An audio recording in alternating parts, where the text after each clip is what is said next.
Join Kanjipuram SCSVMV NAC A-Grade University. 100% scholarship, excellent placements, global excellence with Indian values. Admissions are open now.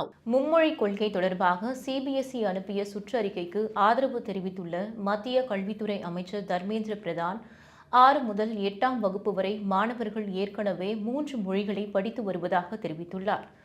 July 1 முதல் CBSE பள்ளிகளில் படிக்கும் 9 மற்றும் 10ஆம் வகுப்பு மாணவர்களுக்கு 3 மொழிகளில் படிப்பதை கட்டாயமாக்கி சமீபத்தில் உத்தரவு பிறப்பிக்கப்பட்டிருந்தது.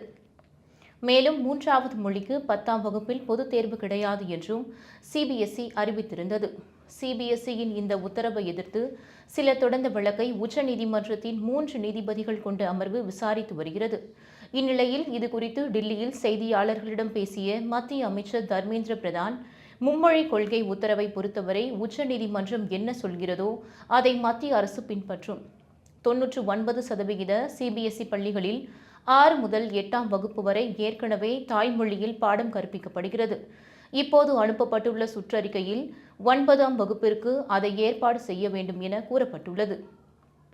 இந்தியாவில் தாய்மொழியில் படிப்பது அசாதாரணமானது அல்ல. தேசிய கல்விக் கொள்கையில் தாய்மொழியில் படிப்பது ஊக்குவிக்கப்படுகிறது என்றும் தெரிவித்துள்ளார்.